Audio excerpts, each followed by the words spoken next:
여러분들 의외로 집에 대한 고정관념이 큽니다. 지금 이 집 보세요. 이게 집입니까? 창고나 공장처럼 생겼잖아요. 그죠? 이게 제가 살고 있는 집이에요. 네? 아니 그래가지고 택배 온 기사분들이 아니 번지수는 많은데 당신 집이 어디냐는 거예요. 무슨 얘기냐면 그 사람 생각에는 집이라는 게 이미 그림이 그려 있어. 집은 이런 것이다. 근데 여러분도 크게 다르지 않을 것 같아요. 아유, 어서 오십시오. 반갑습니다. 가장 집다운 집은 무엇인가? 건축은 우리 삶과 어떤 관계가 있는가? 끊임없이 질문하는 건축가 김옥중. 한남대 건축학과 교수이기도 한 그는 책과 강연을 통해 대중들과 만나며 우리 생활 속에서 건축이 얼마나 중요한 요소인가를 알려왔는데요. 좋은 집을 짓기 위해서는 우리 삶을 잘 디자인해야 한다는 김옥중 교수의 건축에 대한 철학과 삶의 자세를 들여다봅니다. 네, 반갑습니다.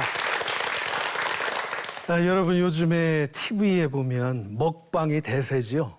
예, 그런데 다른 프로그램도 이렇게 보면 요즘에 인테리어나 집에 관한 프로그램도 종종 보입니다. 케이블 채널도 마찬가지고. 이게 아마 국민소득 3만 불 시대에 어느 나라든지 있는 현상인 것 같아요. 뭐냐면은 이제 잘 입고 잘 먹고 그다음에 뭐예요? 참 좋은 집에서 살려고 하는 욕망이 자연스러운 거죠. 그러니까 집다운 집이 뭔가 정말 좋은 집을 지어서 더 행복해야 되잖아요. 그런데 제가 주변에 보면 집 짓고 싸우는 부부도 꽤 많아요. 네? 생각을 충분히 안 해서. 그러니까 어떤 집을 어떻게 지어야 될 건지 이 생각들을 충분히 하고 해야 되는데 그게 제가 보기엔 늘 부족한 것 같아요. 집이 늘 무엇일까 하는 질문을 갖고 사는 사람 중에 하나인데 스위스의 수도가 베른이잖아요.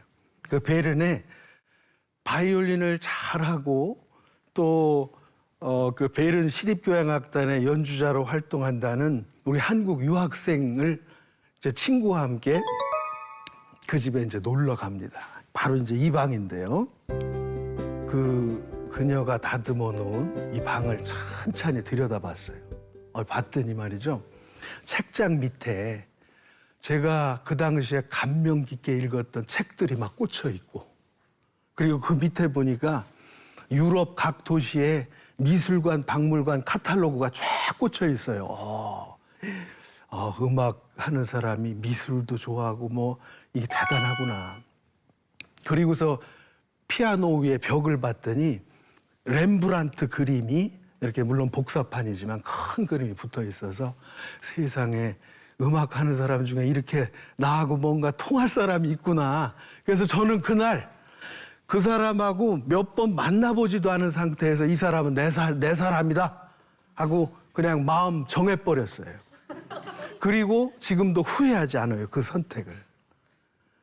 잘 생각해 보세요. 제가 왜 그런 선택을 쉽게 할 수 있었느냐면은 불쑥 찾아간 데다가 그녀가 남겨놓은 모습을 다 보니까 취향할 수 있었죠. 뭐에 관심 있는지 알 수 있었죠. 나와 대화가 될 만한지를 알 수 있었잖아요. 그래서 이 자리에 계신 여러분도 자녀분들이 결정적으로 결혼하기 전에 그 약혼자 집에 한번 불쑥 찾아가 보라고 권하고 싶어요.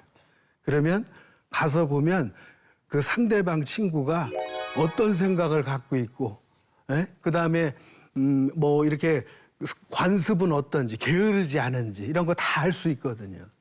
그러니까 어떤 면에서 집이라고 하는 것은 거기에 산 사람의 자화상이에요. 그러니까 집은 그 사람을 가장 정직하게 대변하고 있는 존재지. 얼마나 소중합니까? 현상에 휘둘리지 말아야 된다고 생각합니다. 자, 여러분 여기 지금 어느 도시인 것 같아요? 다 아시잖아요. 그죠? 저런 데서 프로포즈 하면 100% 다 넘어갈 정도로 아름다운 데죠. 그래서 우리나라 사람뿐만 아니라 세계 곳곳의 사람들이 여기를 뭐라 그러냐면 걷고 싶은 도시, 살고 싶은 도시 1위로 꼽는 데가 파리잖아요. 그래서 우리는 저런 명성을 생각하면 파리가 주거 환경도 넘버원이다라고 생각을 하기 쉬운데 그것은 사실은 그 본질을 들여다보면 꼭 그렇지 않다는 것을 제가 지금 말씀드리려고 그래요. 지금 보세요. 왜 이렇게 파리 시내 곳곳에는 카페에 사람들이 붐빌까요? 관광객이 많아서겠죠? 그렇습니다. 그런데요, 실제로 저기 가서 보면 반 이상이 주민들입니다. 왜 주민들이 이렇게 카페에 나와서 있을까요? 집이 현찮아서 그런 거죠. 집이 뭐 이렇게 집에서 힐링할 수 있을 정도로 좋으면 뭐하러 나와요? 집들이 이렇게 둘러쳐져 있고 가운데 손바닥만한 마당들이 몇 개 있죠. 그리고 건물들은 6층에서 8층 정도 꽤 높아요. 그러면 저 마당도 남쪽 햇빛이 한 뼘이나 들어갈까요? 실제로 남쪽 햇빛을 제대로 받는 집들, 그런 아파트는 그리 많지 않다는 거죠. 그런데 집에는 직사광선 한 뼘 안 들어가니까 집안이 어떻겠어요? 늘 우중충하죠. 예? 그냥 막 신바람이 날 수가 없어요. 그러니까 우울증 환자가 많을 수밖에 없고.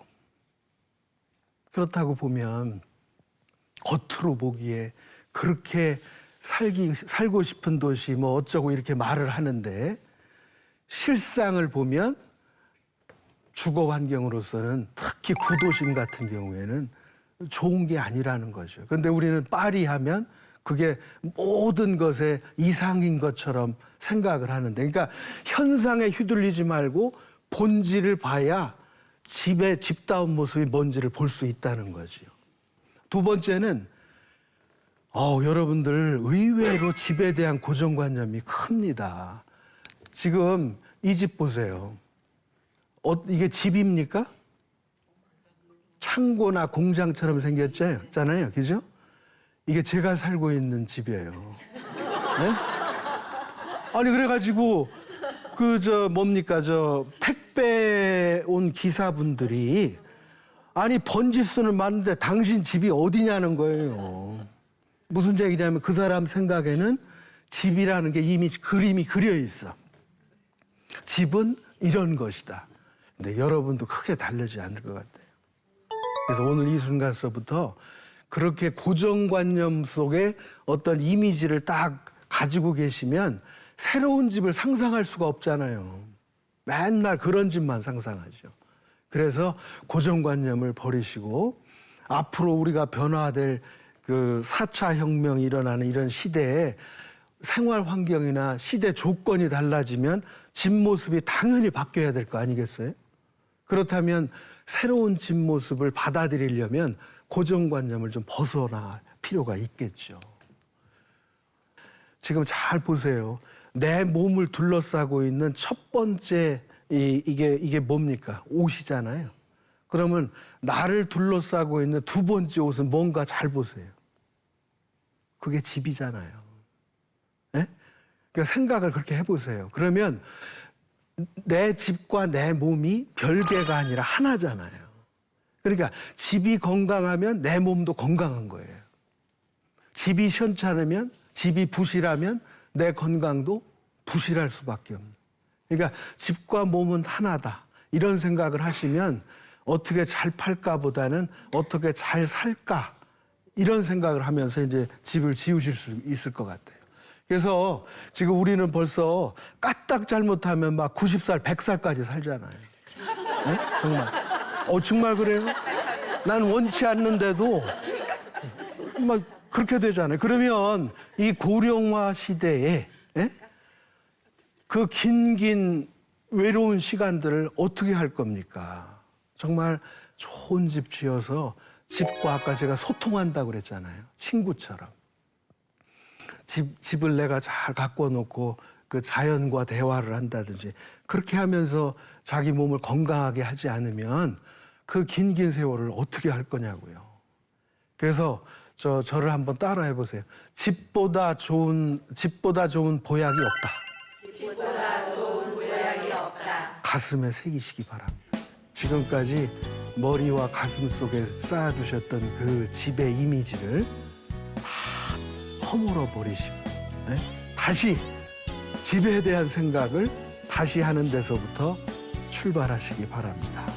이상입니다.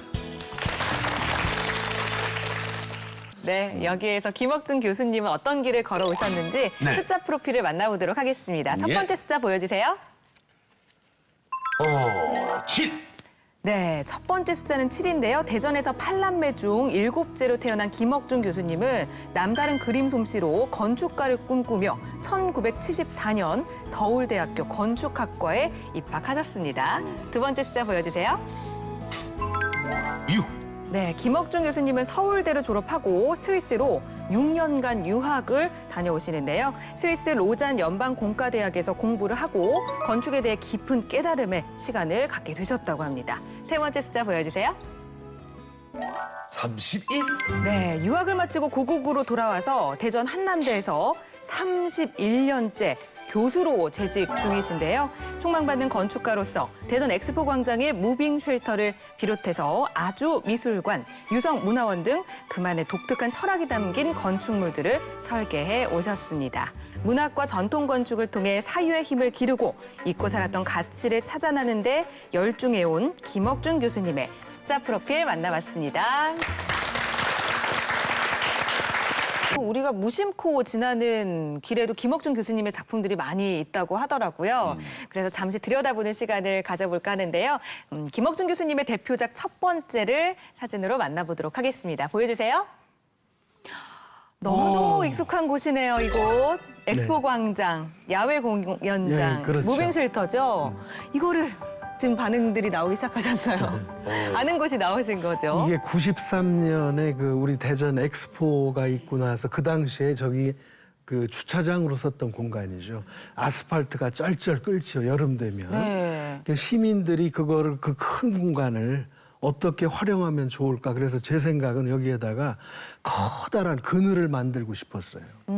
그래서 그늘 속에서 수많은 시민들이 와서 저기 쉬면서 지금 그 주변이 이제 뭐 자전거도 타고 롤러스케이트 타고 그러잖아요.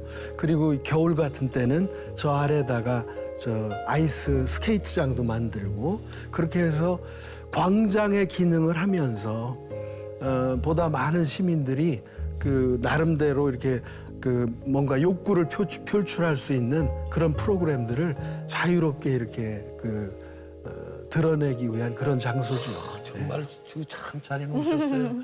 김억준 교수님의 대표작 두 번째 작품을 만나보도록 하겠습니다. 네. 사진 보여주세요. 멋있다. 아주 미술관. 아주 미술관입니다. 처음 미술관이 지어질 때만 해도 이 대전의 대표적인 복합 문화 공간으로 정말 많은 사랑을 받았던 곳이죠. 예. 지금은 좀 이렇게 많이 퇴색됐죠. 그래서 안타깝습니다. 그러니까 어떤 공공의 노력이 좀 들어가서 조금 더 이렇게 활성화됐으면 좋겠습니다. 무엇보다 조형미가 아주 뛰어나다는 평을 받았죠. 그렇죠. 예. 그래서 저 뒤에 가시면 네.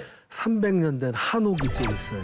300년 된. 뒤에 이제 보석처럼 이렇게 숨겨져 있죠. 그래서 보석처럼 숨겨져 예. 있다. 그래서 여기서 전면에서는 드러나지 않죠. 그래서 이제 이렇게 옛 것과 새 것이 공존하면서 이렇게 함께하는 공간, 그 명소가 돼서 이제 쭉 이어져야 될 텐데 네. 그런 아쉬움이 좀 있어요. 김억준 교수님의 그 공간을 저희가 화면에 담아왔거든요. 한번 네. 보고 오시고요. 교수님의 의뢰를 받아서 완공한 주택도 네. 또 저희가 담아서 보여드릴까 하는데요. 화면 보고 나서 이야기 나눠볼게요. 함께 보시죠. 충남 공주시 반포면 이곳에 김억준 교수의 집이 있다. 언뜻 봐서는 공장 같기도 하지만 마당 한켠엔 장독도 있고 사람의 온기가 전해지기도 하는데 버려진 단무지 공장을 인수해 작업실 겸 주거 공간으로 재활용한 김억준 교수. 내부 역시 자연미를 추구하는 김 교수의 철학을 곳곳에서 느낄 수 있다.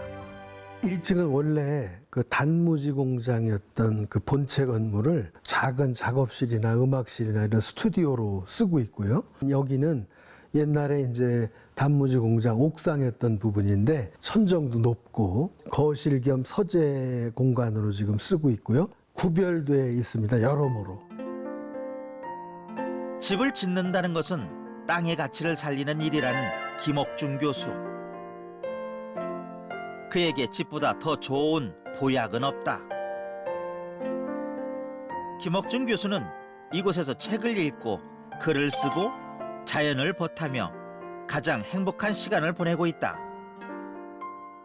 각 장소마다 이 공간은 어떤 공간이어야 할까 하는 상상력이 이제 사실은 다 깃들어 있어요. 그래서 어디가 더 좋다 이렇게 얘기하기가 쉽지는 않지만 많은 분들이 이제 함께 오셔서 같이 이렇게 그 대화도 하고 소통할 수 있는 그런 좋은 공간이죠. 맨 꼭대기 3층은 온전히 김옥중 교수의 작업실. 단무지 공장에서 창작의 산실로 탈바꿈했지만 여기서 끝이 아니다. 이 집의 용도가 어디까지 진화할지 설계자 자신도 알 수 없다. 이 공간이 앞으로 어떻게 계속될지 도서관이 될 수도 있을 것 같고 혹은 미술관이 될 수도 있을 것 같고 뭐 대략 그렇게 추측은 할 수 있죠. 대전시 유성구 하기동의 주택단지. 이곳에 최근 김옥중 교수가 설계한 완성된 집이 있다. 집주인은 우연히 김 교수의 강연을 듣고 집에 대한 철학에 공감해 설계를 의뢰했는데 집을 지을 때마다 당호를 지어준다는 김옥중 교수. 이 집에는 어떤 당호를 지었을까? 버드나무의 유연함, 그것과 이렇게 대비되는 대나무의 강직함, 세상을 이렇게 굉장히 너그럽게 포용하면서 살면 좋겠다. 그런 뜻으로 이제 유주컨이라고 제가 기문을 써드리고 그렇게 된 거죠. 적당히 트이되 프라이버시가 보장되는 유주컨. 천정을 높여 비워둔 공간은 빛으로 가득하다. 드넓은 마당은 휴식의 공간이기도 하지만 소통과 교류를 염두에 둔 사회적 공간이기도 하다. 처음서부터 마당을 먼저 갖고 그다음에 그것을 이렇게 디귿자로 포위하는 형태로 집을 짓게 되죠. 그래서 이제 대나무가 길로부터의 시야를 차단을 하고 마당을 중심으로 해서 이렇게 짜여져 있다. 그게 아마 이 집의 특징일 거예요. 안으로 들어가면 막히지 않고 뚫려 있는 1층과 2층. 위아래로 소통이 가능한 구조이며 아빠의 서재와 아이의 놀이 공간을 함께 배치해 자연스레 어울릴 수 있도록 해놓았다. 층간소음 걱정 없으니 아이에게도 최적의 공간이다. 친구들이 이 공간이 넓고 좋대요. 그래서 저희 집에 많이 놀러 오고 싶어하고 마음대로 뛸 수 있어서 좋아요. 거실과 부엌도 따로 떨어져 있지 않다. 가족 구성원들이 하나의 공간에서 함께 한다는 느낌을 주는데 서로에게 열려있는 구조를 보이는 것이 이 집의 특징. 덕분에 통유리 너머의 마당도 거실의 일부인 듯 착각하게 된다. 공간 구조가 잘못되어 있어서 갈등을 막 더 키우는 집도 많거든요. 그런데 공간을 잘 디자인해서 서로의 갈등을 화해로 이끌 수 있는 그런 힘이 담겨 있는 집. 집은 갈등을 요리하는 전문점이다라고 말할 수도 있지요. 생각을 짓는 건축가 김옥중. 그에게 집은 나를 살리고 관계를 살찌우는 화해의 공간이자 나를 돌아보는 창이기도 하다. 단순히 집을 짓는 것을 넘어 삶을 치유하는 공간으로서의 행복의 처방전이 그의 손끝에서 쓰여지고 있다. 아까 말씀하신 나는 문학에서 건축을 배웠다. 이 책도 참 화제가 됐었어요. 예. 예, 그렇죠. 예. 가장 인상적인 문학 작품을 하나 한다면 어떤 작품이었습니까? 그러니까 이제 저는 책을 왜 읽느냐면요. 좋은 집을 설계하기 위해서. 제가 혹시 놓치는 게 없을까. 제가 이제 생각해서 자칫하면 많은 사람들이 생각은 하고 있는데 그거를 건축가인 제가 놓치면 안 되잖아요. 그래서 이를테면 박완서 선생이 쓴 소설, 네. 에세이는 한 권도 빠지지 않고 저 다 읽었습니다. 특별히 여기서 박완서 선생의 책을 언급하는 것은 여러분도 읽어보셔서 아셨겠지만 그분의 그 섬세한 묘사를 보면 그 집이라는 공간에서 벌어지는 그 어떤 갈등의 구조가 아주 구체적으로 어떻게 그런 것들이 일어나고 실제로 그 사람 사이의 갈등이 어떻게 표출되고 하는 게 아주 자세하게 표현이 돼 있거든요. 그러면 그 책을 읽다가 보면 아, 내가 이거를 공간적으로 이렇게 해결해야 되겠구나. 그런 큰 교훈을 얻거든요. 그러니까 저는 문학 텍스트는 저하고는 뗄래야 뗄 수 없는 굉장히 중요한 소스지요. 아유, 다른 저 작가분들이 들으면 좀 섭섭하시겠어요. 한 번만 꼽아주셔서. 근데 그분이 유독 유독. 예. 우리 전통 건축물의 우수한 사례들도 많이 알려주셨죠? 그렇죠. 예, 교수님이 인정하는 최고의 건축물은 어떤 건축물이었습니까? 저는 이제 건축 경력이 한 40년 정도 되다 보니까 많은 분들이 지금 이제 그런 질문 하시잖아요. 그러면 이 질문에 대한 답이 사실은 제 내공이 드러나는 답이거든요. 그렇잖아요. 예. 그래서 저는 어떤 생각을 하게 되냐면 그 자리 다 그런 집, 그 자리 딱 그런. 그 자리, 그런 집, 그런 사람, 그런 삶. 이 네 가지가 일치했을 때 그게 최고 아름다운 집이고 좋은 집이다. 네, 그 자리, 그런 집, 그런 사람, 그런 삶. 삶은 네, 그런 또 선배들이 그 지었던 그 최고의 건축물을 그러면 하나를 꼽아보자면. 그 양동마을에 서백당이라고 있어요. 네. 500년 된 집인데요. 저 집이 지금 이렇게 보면 정말 우리가 한옥하면은 이렇게 기둥이나 이렇게 초석 같은 것들이 이렇게 울퉁불퉁해서 그냥 대충 졌다고 생각하면 큰 오산입니다. 정말로 저걸 자세하게 들여다보면 엄청나게 정교한 계산이 들어있는 집짓기입니다. 서백당은 미음자로 된 안채의 모서리에 있는 데인데요. 여기 공간에 위치를 해서 대문의 위치가 요 서백당 대청이 한 반쯤 가리는 정도의 위치로 이렇게 돼 있습니다. 그래서 집에 들어오고 나가고 하는 사람들이 그 서백당을 이렇게 보면 대감이 거기 앉아 있고 그러면 이렇게 좀 높이 앉아 있죠. 그러면은 대감의 입장에서는 집안에 드나드는 사람이 누구고 재물이 뭐가 들고 나가는지 이렇게 마당 쪽을 바라보면서 우리 눈은 곁을 다 볼 수 있잖아요. 네. 그죠? 그러니까 품위 있게 이렇게 지나가는 거 다 압니다. 파악할 수 그래, 있는. 파악은 하되 이거를 뭐가 잘못이 됐으면 그때그때 혼내면 양반 체면이 말이 아니잖아요. 한 서너 개 정도 이렇게 모아서 이게 계속 문제가 될 것 같으면 그렇게 해야 되니까. 그러니까 양반은 양반답게 품위 있게 마당 쪽을 향해서 이렇게 앉아보는가 하면 또 거기 식솔들은 대감이 앉아 계시는데 좀 이렇게 불편할 수도 있잖아요. 그런데 대감이 마침 마당 쪽을 바라보니까 자기도 고개만 슬쩍 돌리면 서로 품위 있게 외면할 수 있잖아요.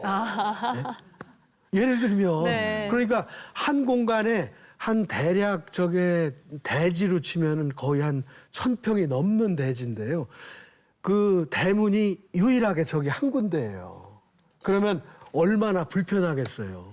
그런데 바로 그러한 엄청나게 잘 계산된 공간 구조 때문에 네. 이렇게 식솔들하고 양반과 서로 이렇게 갈등이 일어나지 않게 아주 절묘하게 저런 걸 해놓은 게 있거든요. 그러니까 그런 걸 보면 야, 500년 전에 지은 저 건축의 지혜가 오늘날 우리는 저 반도 못한다. 예?